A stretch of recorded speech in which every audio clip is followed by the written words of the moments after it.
Hey guys, took a little bit of break. Chemo and radiation was kind of kicking my ass. But Brain Cancer Diaries, here we go. We're back.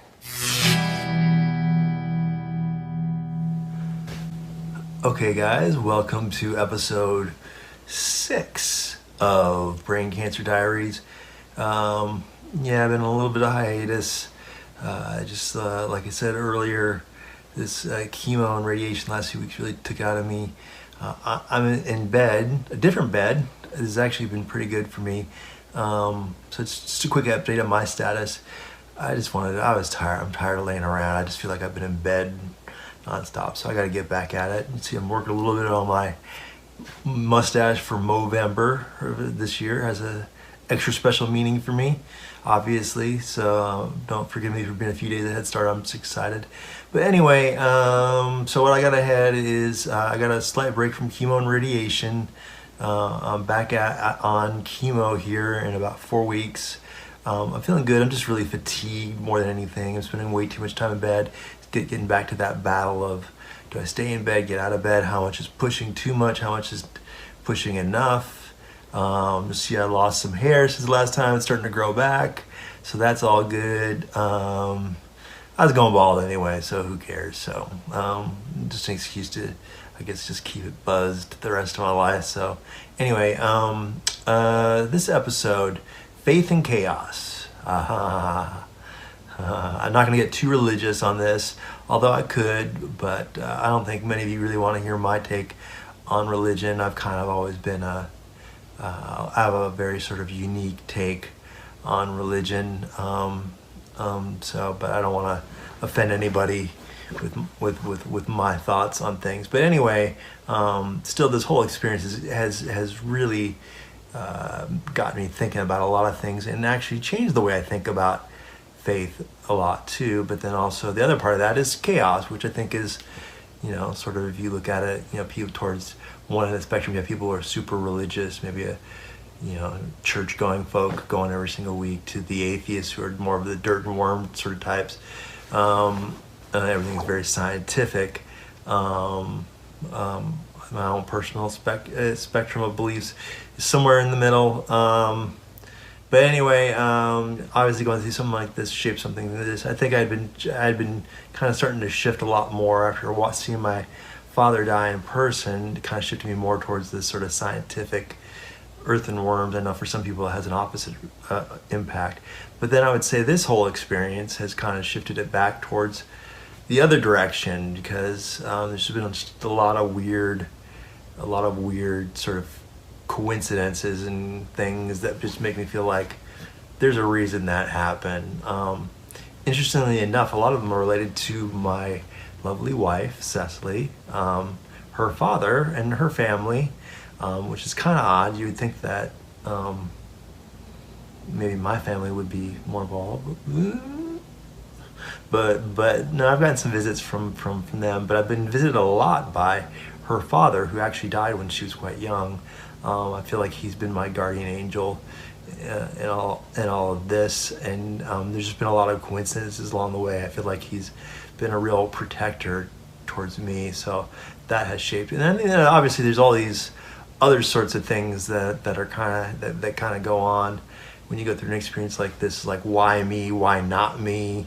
You look at the particular type of cancer that has hit my brain. It's an extremely rare type, and I've had some weird things that have happened in terms of coincidences and things in my treatment that just seem odd. Like, why was I in Atlanta across the street from one of the best hospitals in the world to deal with the type of surgery that I required on the day that my tumor was discovered? And the best surgeon there happened to be up in rotation. I don't know. Kind of weird, huh? So why am I the one that happened to? I mean, it could just be that's the luck of the draw. I won the world's worst lottery. I mean, literally, at one point somebody told me that it's basically 1 in 400 million that I wound up with what I have. So lucky me. I think I would have rather hit the Powerball. But anyway, this is kind of long and rambly. I'm not sure really what my point is.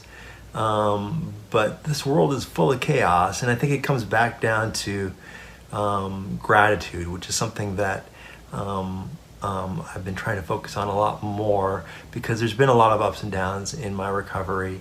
I think at the end of the day, I'm still very motivated to get through this and live a better life for those who haven't made it through this. And I think there is a reason why this hit me, and I'm not necessarily ecstatic about it, but it has refocused me on some things that I think are important in life, and hopefully that you can find things in your life that will help you. I'm kind of taking a step back to religion too. I know I'm kind of just all over the place in this particular episode, but just bear with me. There is a point. One of the people I've befriended is a guy named Paul Moran, and he's really big into Buddhism. Now, I think a lot of people associate Buddhism as just a religion, but one of the things he's very quick to point out is that yeah, sure it is, but it's also a way of life. And you can be a hardcore Christian, Jew, Muslim, whatever, and also be a practicing Buddhist.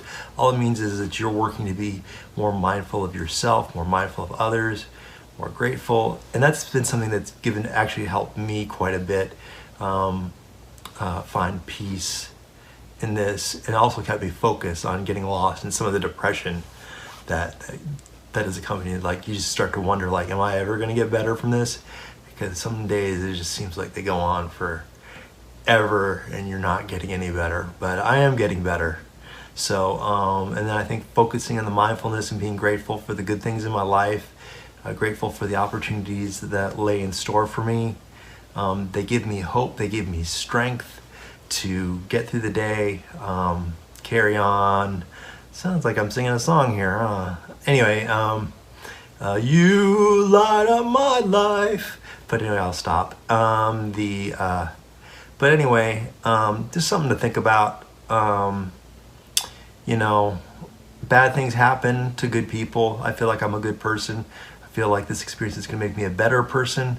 Hopefully you can take that in your own life and find ways to take some of the setbacks, the heartbreak, the bad medical diagnoses and things like that, and find ways to turn them around to be a positive in your life. I know that I look forward to talking to some people, having some more guests in the future as this series evolves past episode 6. I think once we get into the teens and the 20s, and yes, and I do see it going that far. You're kind of stuck with me for a while if you're interested in this video and seeing every single episode. I've actually imagined this taking years, but talking to other people who have kind of been through this, see what changes it's made in your life. I have 3 or 4 people that immediately come to mind. But anyway, that's all I got for now. This is a pretty good length video. Anyway, I hope you're doing well. I'm feeling better. I'm just really, really tired, so that's why I'm in bed. But I'm getting there. A lot of my dizziness is gone. Hopefully I look physically better to you guys and a little less scary. I know I got some stuff going on with this left arm, but hey, if that's all I got after all this, I'm fine with that. So anyway, I got a spooky arm, the spooky hand. It seems to work fine when I need to do something specific, but when I leave it unattended, it'll start to kind of move around a little bit on its own. Not too much, but just enough, I think, just to kind of freak some people out. But anyway, have a good day, good night, whenever you're watching this, and peace.